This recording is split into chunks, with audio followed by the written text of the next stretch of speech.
Բարև ձեզ հարգելի դիտողներ, YouTube-յանի Մալիք եթերում զրուցելու եմ փաստաբան Նորայր Նորիկյանի հետ ցանկության դեպքում կարող եք բաժանորդագրվել YouTube-յանի Մալիքին։ Բարև ձեզ, պարոն Նորիկյան։ Բարև ձեզ։ Պարոն Նորիկյան, Ռոբերտ Քոչարյանի որդու կալանավորումը ինչպես եք մեկնաբանում։ Շնորհակալություն այս հանդիպման հնարավորության համար։ Ընդհանուր առմամբ տեղեկատվության տիրապետում եմ այնքանով, որքանով որ մամուլի հրապարակումներից հնարավորություն ունենք տեղեկանալու։ Ինձ համար ի սկզբանե ակնհայտ է եղել մի բան։ Հայաստանի Հանրապետության ցանկացած քաղաքացի, ով կատարել է Հայաստանի Հանրապետության քրեական օրենքով արգելված արարք, ենթակա է քրեական պատասխանատվության, անկախ իր սոցիալական դիրքից զբաղեցած նախկինում զբաղեցած պաշտոնից, ով տղան է, ով որդին է, ով հայրն է, ինչպիսի կարողություններ ունի, ինչպիսի սոցիալական դիրք ունի հիմա եւ ինչպիսի քաղաքական հավակնություններ ու քաղաքական դիրքի է տիրապետում, եթե կատարել է Հայաստանի Հանրապետության քրեական օրենքով արգելված արարք, բնականաբար հայտնի իմ տեսակետը վաղուց, որ նա ենթակա է քրեական պատասխանատվության։ Բնականաբար Ռոբերտ Քոչարյանի եւ վերջինիս ընտանիքի շուրջ տեղի ունեցող զարգացումները որոշակի ուշադրություն են գրավում այն առումով, որ վերջի 8 տարիների ընթացքում մշտապես խոսում է Քոչարյան ընտանիքի քրեական պատասխանատվության անհրաժեշտության մասին, Քոչարյան ընտանիքի կուտակած ունեցվածքի մասին, նրանց կոռումպացված լինելու մասին։ Ես կարող եմ մի բան հիմա ասել հետևյալը. եթե վերջը կհիմնավորվի, որ այդ ընտանիքը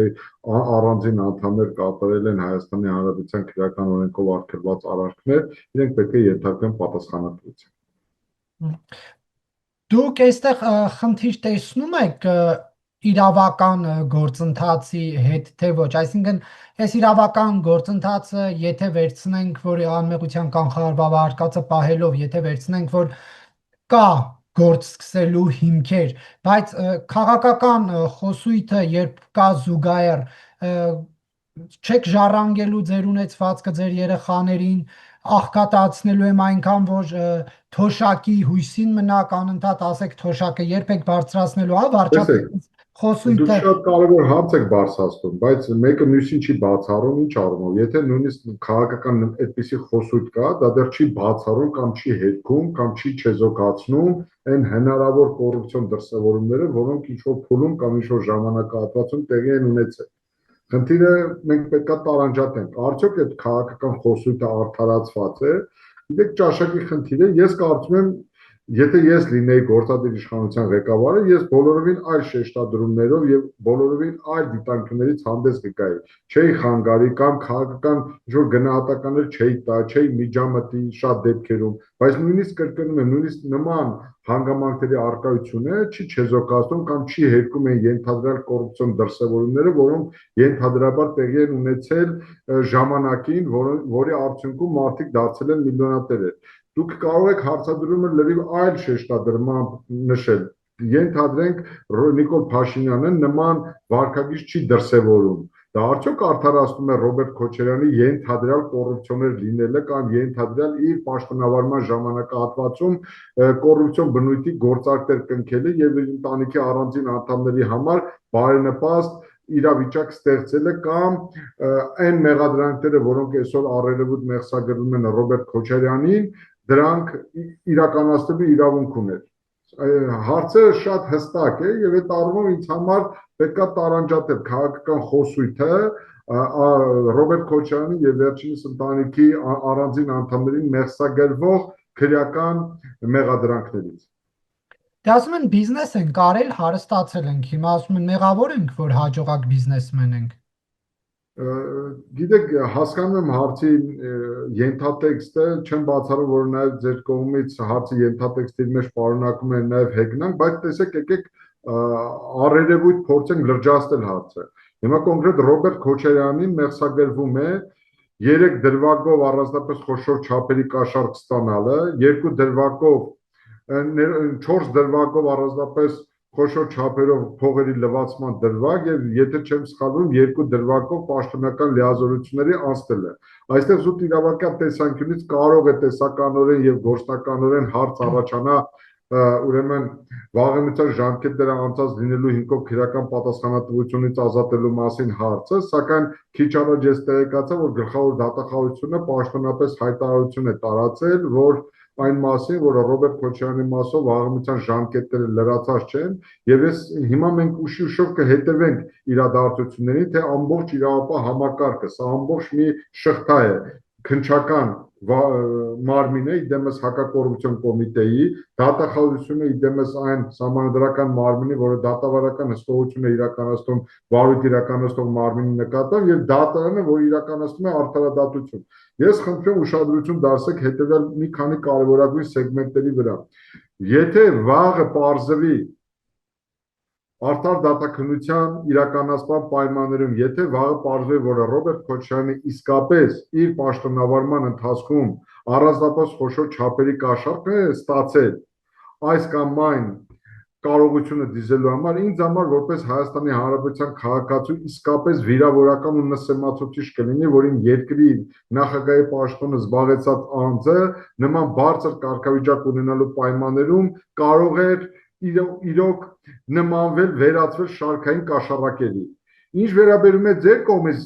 ուրեմն տրված գնահատականին, որ մենք բարձր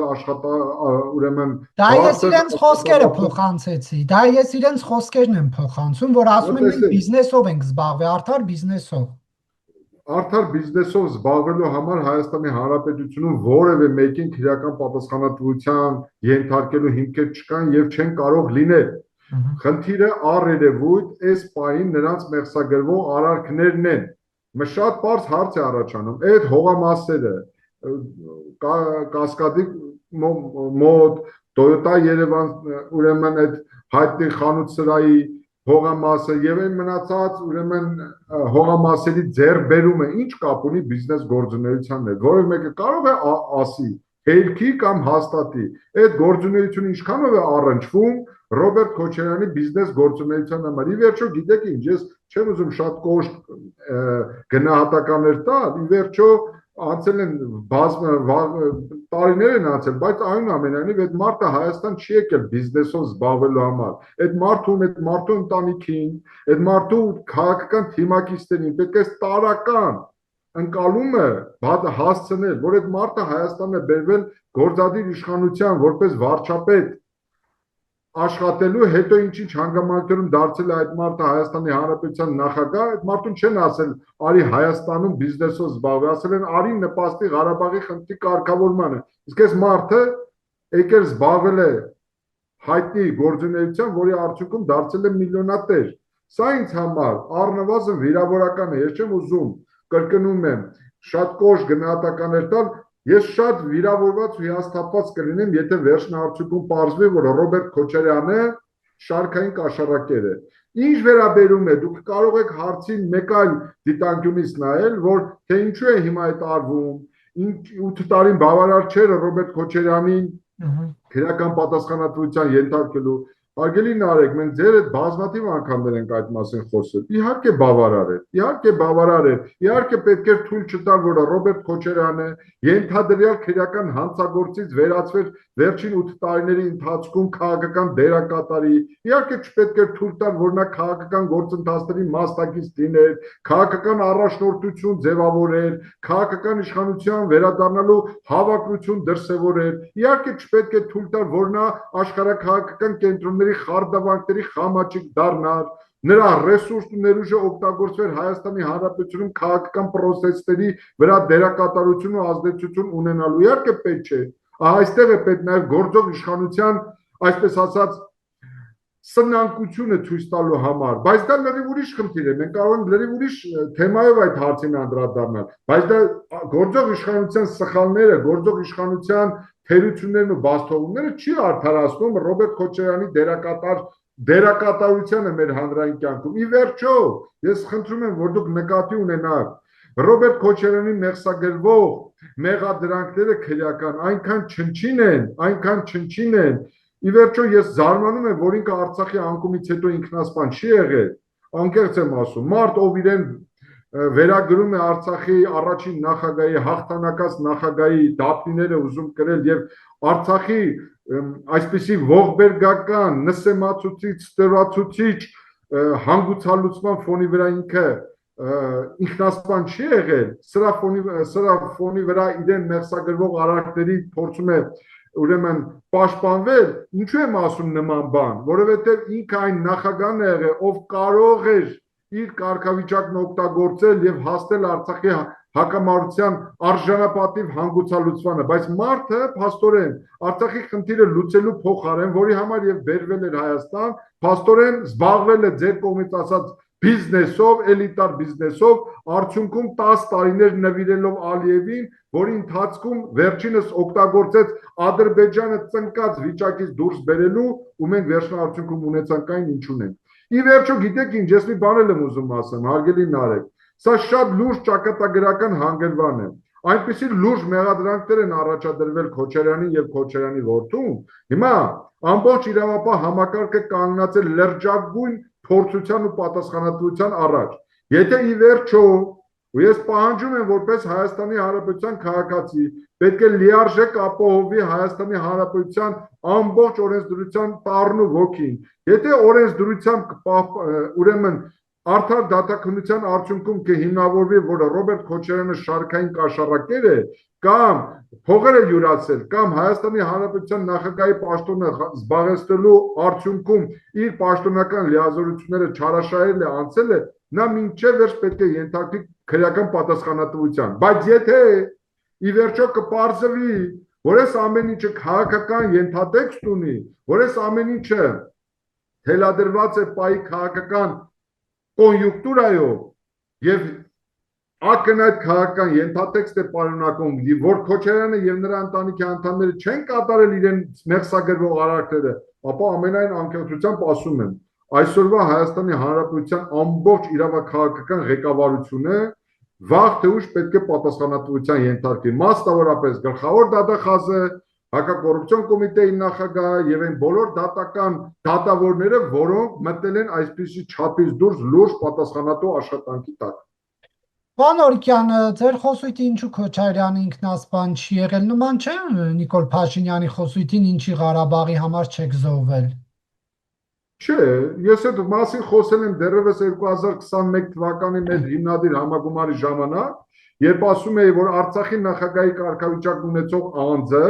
անձը պարտավոր էր գիտակցել իր դերն ու առաքելությունը եւ այն պատասխանատվությունը ահռելի իրավաքաղաքական, պատմաքաղաքական, որ ունեցել է։ Եվ գիտեք ինչ, ես չգիտեմ Նիկոլ Փաշինյանը ինչ է խոսում, ինչ չի խոսում, ես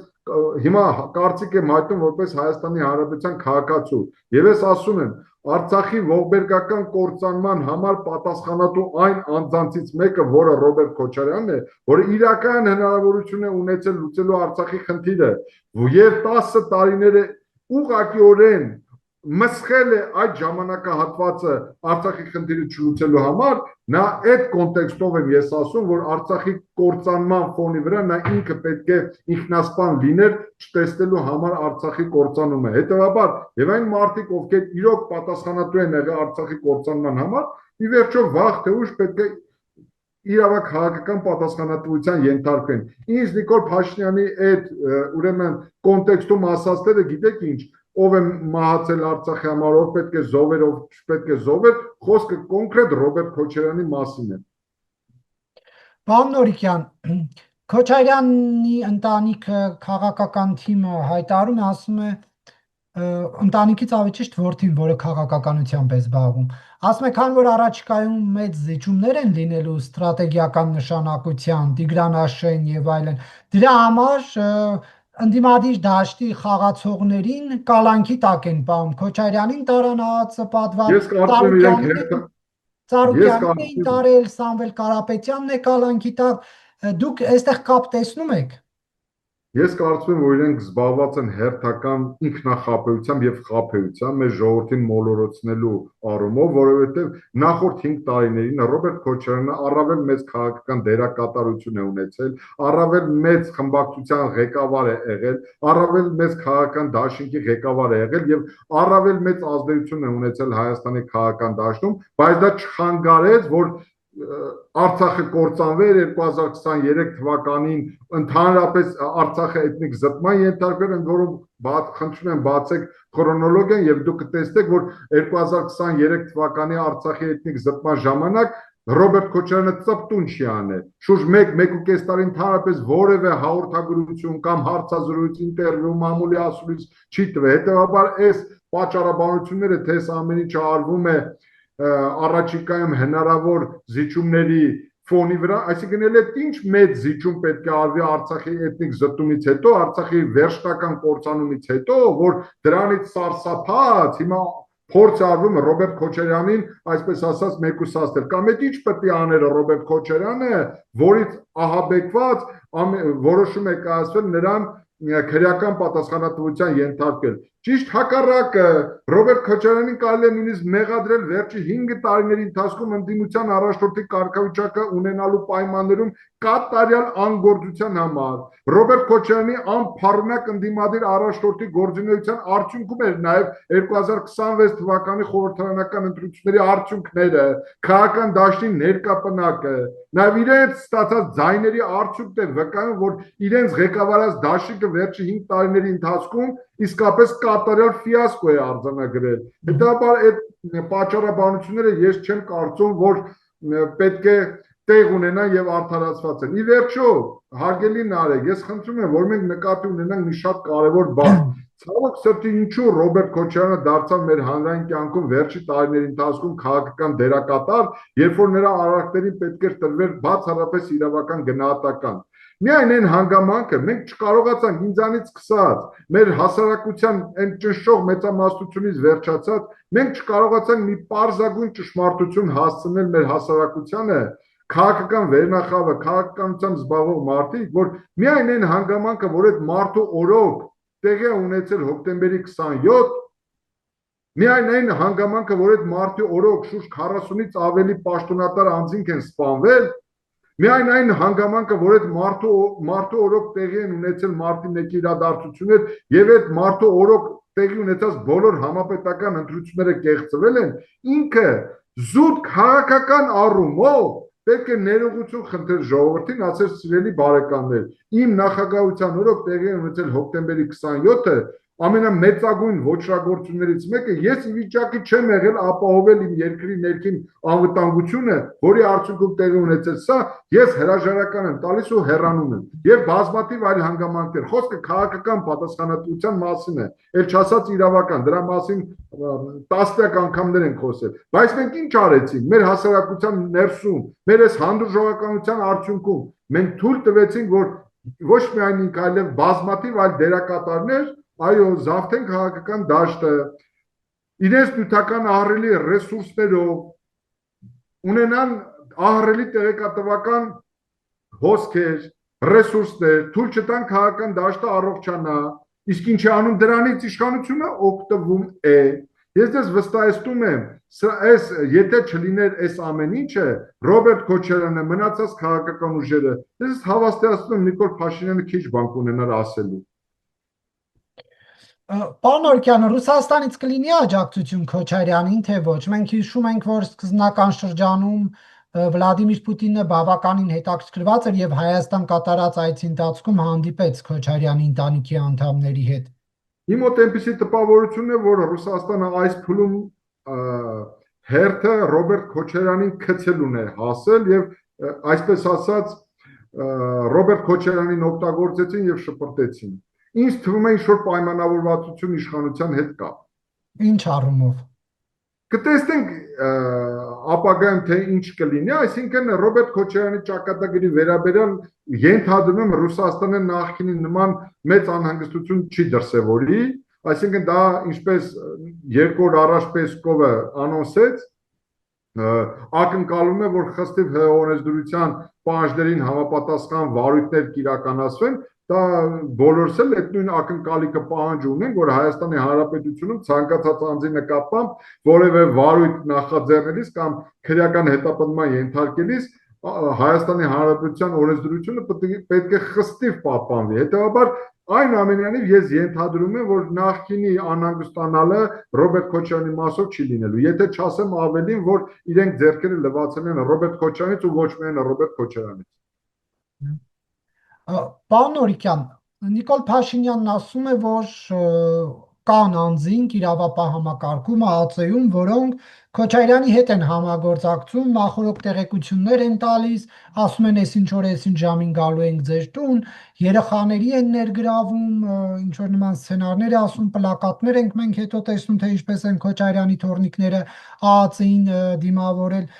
Եվ Նիկոլ Փաշինյանն ասում է վերջներդ վատ է լինելու, ձեզ գտնելու ենք, ասում է եթե չգտնվեցին, իրավապահ համակարգում կմտնեմ ներս, ով դեմս դուրս եկավ, գործից կազատեմ։ Սա ինչպես եք մեկնաբանում, արդյոք հնարավոր է, որ Քոչարյանը լրտեսներ ունենա ԱԱԾ-ում։ Ես անկեղծ ասած չեմ բացառում, որ նման սցենար, որ իրենցից որևէ մեկը ԱԱԾ համակարգում որևէ մեկը կոնֆիդենցիալ տեղեկություն է հաղորդել։ Ես իրոք չեմ բացառում, հիմա կտեսնենք թե ինչպիսի օպերատիվ աշխատանքի արդյունքում ինչ բացահայտում կլինի։ Բնականաբար որևէ մեկին հաճելի չի, որ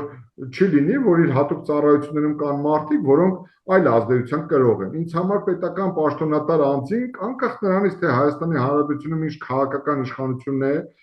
իշխում, պարտավոր են բացառապես առաջնորդվել օրենսդրությամբ եւ կատարել իրենց պաշտոնական պարտավորությունները եւ դուրս չգալ դրանցից։ Եթե իսկապես կպարզվի, որ ԱԱԾ համակարգում նման անձինք կան, որոնք գաղտնի տեղեկություններ են փոխանցել Քոչարյանից, որ իրենք պետք է գան նրանց ստուգելու կամ ինչ-որ նրանց բնակարանում ինչ-որ օպերատիվ գործունեություն իրականացնելու, բնականաբար դա շատ սխալ է եւ կրկնում եմ անկախ քաղաքական իշխանության ընդդիմության ով լինելուց, դա հարիր չի սպային, զինվորականին, հատուկ ծառայությունների աշխատակցի։ Եվ Նիկոլ Փաշինյանի այդ սպառնալիքները, որ եթե չգտնեմ, ըստ էության դա իրավապահ համակարգի ղեկավարներին էր ուղված, պաշտոնանկություններ կլինեն։ Սա իր լիազորությունների շրջանակներում է, որտեղ ինքն է ամեն դեպքում նշանակում, թե ամեն դեպքում այսպես ճնշում է իրավապահ համակարգի վրա։ Ես խնդրում եմ, որ մենք պետք է շատ հստակ տարանջատենք վարչապետի լիազորությունները, շատ հստակ են։ Կոնկրետ ազգային անվտանգության ծառայությունը դա Հայաստանի Հանրապետության վարչապետին առընթեր մարմին է։ Ես չգիտեմ ինքը ինչ կարգի հրահանգներ ու հանձնարարականներ է տալիս Հայաստանի Հանրապետության ազգային անվտանգության ծառայության տնօրենին, բայց ես կարող եմ մի բան ասել, բազմաթիվ անգամներ ենք խոսել նարեկ այդ թեմայով, որ Հայաստանի Հանրապետության վարչապետ Նիկոլ Փաշինյանի կառավարման 8 տարիների արդյունքում ձևավորվել է մի իրավիճակ, երբ Հայաստանը աստիճանաբար վերածվել է մեկ մարդու կառավարման երկրի։ Ամեն ինչ որոշում է Նիկոլ Փաշինյանը եւ ինքն է որոշում, թե գործադիր իշխանությունը ինչպես ղեկավարվի այլ ինստիտուտների հետ, ինչպես հարաբերվի։ Ինձ ավելի շատ այստեղ մտահոգում է եւ անհանգստացնում է դատական իշխանության հեղինակությունը, անկախությունը։ Եթե դատական իշխանությունը իսկապես գտնվի իր բարձրության վրա եւ անկախ էս քաղաքական խոսույթի բովանդակությունից կարողան է իսկապես թեկուզ սեփական կաշվից վախենալով իսկապես առանձին յուրաքանչյուր դատավոր կարողանա զերծ մնա որևէ ազդեցությունից եւ իրականացնի իր արդարադատություն, մենք կարող ենք ինչ-որ փուլում նաեւ հաջողված դուրս գանք, բայց այդտեղ կա հարցերի հարց կարող է լինել եւ դա ինձ էլ է հետաքրքրում։ Ամբողջ իրավապահ համակարգը ինչպես պետք է վերաբերվի այս աշխատանքներին, որոնք հիմա օրակարգում կան, այս ամբողջ քրեօլիգարխիկ համակարգի ներկայացուցիչների պատասխանատվության հարցին։ Այստեղ իրոք խնդիր կա, անկախ նրանից կրկնում եմ Փաշինյանը ինչպես է խոսում, մեր ժողովուրդը իրեն լեզու է տվել իրան, ինքն խոսում է, թող մեր ժողովուրդը լեզու չտար, մեր ժողովուրդը չխոսա, 730,000 մարդ որոշել է, գնացել է ընտրատեղամաս, որոշել է, որ Նիկոլ Փաշինյանը այսպես պետք է խոսի։ Ոստեղ մենք պետք է այստեղ քաղաքականությամբ զբաղվող մարդիկ, անհատները, ուժերը, կուսակցությունները, որոնք համակարծիք չեն այս ամեն ինչի հետ, պետք է ուրեմն ճիշտ աշխատեն, հասկանան որտեղ են սխալվել, թույլ չտան այս նույն քաղաքական ներկա բնակի վերարտադրմանը։ Դրա համար անեն անհրաժեշտ քայլեր, հետևություններ, ձևավորեն որակապես նոր քաղաքական ուժեր, աշխատեն ժողովրդի հետ, փորձեն ցույց տալ իրական ճշմարտությունը։ Հիմա ինչ ասում են, դուք չեք տեսնում, որ ամեն երկրորդ նախադասություն ասում են, ինձ ժողովուրդը մանդատ է տվել, որ ես այսպես խոսեմ, այսպես անեմ։ Սա է խնդիրը։ Ամեն դեպքում ասել չոքացնել, կզացնել եւ այլն ձեր ունեցվածքը չեք հնարավորություն չեք ունենալ ժառանգել։ Սա լիազորությունների չարաշահում համարվում է թե ոչ։ Գիտեք, ես ամեն դեպքում, եթե ես լինեի գործադիր իշխանության ղեկավարը, երբեք նման խոսույթով հանդես չէի գա։ Ծանրակշիռ պետական գործչի խոսքը առավել մեծ ազդեցություն ունի, ասեմ ձեզ, բազմաթիվ հարցերում Նիկոլ Փաշինյանը դուրս է եկել իր սահմանադրական լիազորությունների շրջանակից եւ իր խոսույթն չի փայլել առավել կոկետությամբ, կոկիկությամբ, քաղաքական, այսպես ասած, բարեկրթությամբ։ Այս առումով ես օրիգինալ չեմ եւ ասում եմ հետեւյալը, որ սա ամեն դեպքում ես պետական գործչի այլ մակարդակ եմ ակնկալում, քաղաքական գործչի այլ խոսույթ եմ ակնկալում եւ բայց ամեն դեպքում ինքը կարծեք թե հաշվել է մեր ժողովրդի ատամները, խոսում է այնպես, ինչպես մեր ժողովուրդն է ուզում։ Երևի մեր ժողովրդի տրամադրություններից ելնելով է այդպիսի խոսույթ գեներացնում, բայց կրկնում եմ, ոչ միայն լավ կլինի, այլև ցանկալի ու պարտադիր կլինի, որ ընդհանրապես մեր քաղաքական մշակույթում նման խոսույթ չլինի։ Իհարկե, օրենքի առաջ հավասար են բոլորը։ Գագիկ Ծառուկյան կլինի, Նիկոլ Փաշինյան կլինի, Ռոբերտ Քոչարյան կլինի, Նորայր Նորիկյան կլինի, թե Սերժ Սարգսյան կլինի, բոլորը հավասար են օրենքի առաջ եւ պետք է պատասխան տան։ Եվ որևէ մեկին կզաստելու, պատերին ծեփելու, չոքացնելու, չգիտեմ ինչ սովահար դարձնելու սահմանադրական լիազորություն չունի։ Պարոն Նորիկյան, մենք կտեսնենք այսպես արմատական փոփոխություն այս Քոչարյանի շուրջ տեղի ունեցող իրադարձություններով, որ ի վերջո մի հատ հստակեցում կլինի, կամ իրապես մեղավոր է եւ իր ունեցվածքը ապօրինի է, կամ այս կողմ որ չէ, այս մարդը արդար է, իր ունեցվածքը արդար ճանապարհով է ձեռվել։ Թե անորոշություն էլի կշարունակվի, մի երկու ամիս կպահեն կալանքի, հետո բաց կթողեն, հետո էլ իրար փոխադարձ մեղադրանքներ, թալանչի մարդասպան, թուրք հողատու ու էլի այս ցիկլը կշարունակվի, Ես ես դա է ասում։ Հիմա ամբողջ իրավապահ համակարգը, հələ քաղաքական պատասխանատվությունը հայտնի է, որ սա այս ամբողջ իշխանության քաղաքական պատասխանատվության ներքո է, բայց խոսքս վերաբերվում է եւ ուղղում եմ ամբողջ իրավապահ համակարգին, սկսած գլխավոր դատախազից, վերջացած հակակոռուպցիոն կոմիտեի նախագահ, այդ քննչական խումբը եւ դատական ացիաները։ Իրենք այնպիսի ծանրակշիռ եւ լրջագույն պատասխանատվության տակ են մտել, որ կամ պետք է արդար դատաքննության արդյունքում հիմնավորվի, որը Ռոբերտ Քոչարյանը շարքային կաշառակեր է, եւ նա իսկապես պետք է ենթարկվի քրեական պատասխանատվության, դրանից բխող բոլոր հետևանքներով, կամ եթե իսկապես արդար դատաքննության արդյունքում կհիմնավորվի, որ այս մարդը սուրբ է, որևէ աղերս չունի իրեն մեղսագրվող արարքների հետ, եւ որևէ ապօրինություն թույլ չի տվել, որ այս ամեն ինչը բացառապես քաղաքական հետապնդման արդյունք է, ես ամենայն հարգանքով ասում եմ, գլխավոր դատախազ չէ, հակակոռուպցիոն կոմիտեի նախագահ չէ, քննչական խմբի ղեկավար բոլոր քննիչները, բոլոր քաղաքական պատասխանատվության մասին չեմ ասում, բոլորը պետք է ենթարկվեն երկարատև տարիներով ազատազրկման քրեական պատասխանատվության ենթարկվեն մեր հասարակությանը այս մակարդակի մոլորեցնելու եւ խաբելու համար։ Հիմա մեզանից յուրաքանչյուրի խնդիրն է հասնել նրան, որ Հայաստանի Հանրապետությունում իսկապես տեղի ունենա արդարադատություն, արդար դատաքննություն, որի արդյունքում կպարզվի, արդյոք Ռոբերտ Քոչարյանի մեղսագրվող արարքները հիմնավոր են, պատճառաբանված են, թե ոչ։ Ընդ որում ձեր ուշադրությունը հրավիրում մի հանգամանքի վրա, դեռևս մարտի 1-ի գործով նրան առաջադրված առանձնապես խոշոր չափերի կաշառք ստանալու դրվագով 3 միլիոն դոլար կաշառքի կհիշեք, Ռոբերտ Քոչարյանը դիմում էր ներկայացել դատարանին չառարկելով, որ հայցային վաղեմության ժամկետը լրանալու հիմքով այդ մեղադրանքով քրեական պատասխանատվությունը ազատվի։ Այսինքն ինքը որպես երկրի նախագահի պաշտոնը զբաղեցած անձ ոչ թե մեղադրանքի հետ համաձայն չի եղել կամ համաձայն է եղել, այլ համաձայնություն է տվել, որ վաղեմության ժամկետները լրանալու հիմքով, այսինքն չարդարացնող հիմքով իր նկատմամբ հարուցված քրեական հետապնդումը դադարեցվի։ Հետո ասեց,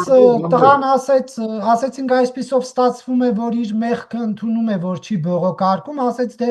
առողջական խնդիրներ ունի, պետքա գնա դուրս, բուժվի, դրա համար չի ցանկացել քաշքշուկների մեջ ընկնել եւ դա բան անել, վիճարկել, իրենք նման բացատրություն տուն։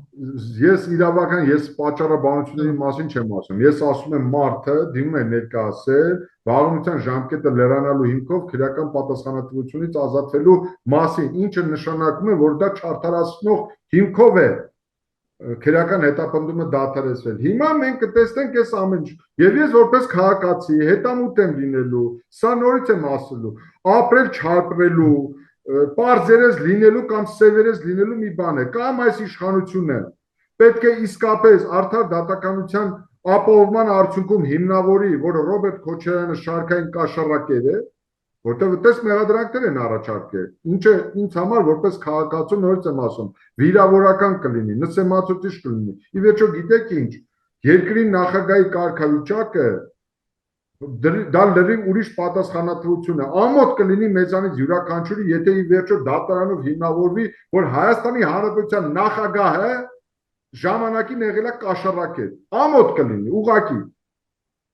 Բայց եթե կհիմնավորվի, ուրեմն նա պետք է ենթարկվի պատասխանատվության։ Իսկ եթե չհիմնավորվի, պարզվի, որ այդ մարդուն առաջադրված մեղադրանքները սին են, ուրեմն այդ առաջադրողներն էլ պետք է պատասխանատվության ենթարկվեն։ Այդ քրեական հետապնդումը հարուցողներն էլ պետք է ենթարկվեն պատասխանատվության։ Այդ գործը վարող քննիչներն էլ պետք է ենթարկվեն երկարատև տարիներ ազատազրկման, որպեսզի բոլորի համար դաս լինի, որ չի կարելի Հայաստանի Հանրապետությունում անմեղ մարդուն ենթարկել պատասխանատվության։ Հիմա գնդակը նետված է բոլորիս դաշտը։ Մենք պետք է հասկանանք, ի վերջո կարողանում ենք ապահովել արդար դատաքննություն, թե ոչ։ Կրկնում եմ, եթե արդար դատաքննություն պետք է ապահովենք, որպեսզի արդար դատաքննության արդյունքում հիմնավորվի Ռոբերտ Քոչարյանի ներսագրվող արարքները տեղի են ունեցել, թե ոչ, այդ մարդը 2 հեկտար հողի սեփականատեր տարբեր գործողությունների արդյունքում Կասկադի կողքին դարձել է, թե ոչ, այլ ներսագրվող արարքները, որոնք վերագրվում են իրեն, տեղի ունեցել են օբյեկտիվ իրականության մեջ, թե ինքը դրանք տեղի չեն ունեցել, ինքը գնացել է Ռուսաստանի Դաշնությունում, ինչպես իր ընտանիքի անդամներն են պնդում, մեծ փողեր է աշխատել։ Սրա մասին է խոսքը։ Շնորհակալություն, պարոն Նորիկյան, հարցազրույցի համար։ Ես եմ շնորհակալ, Նարեկ ջան։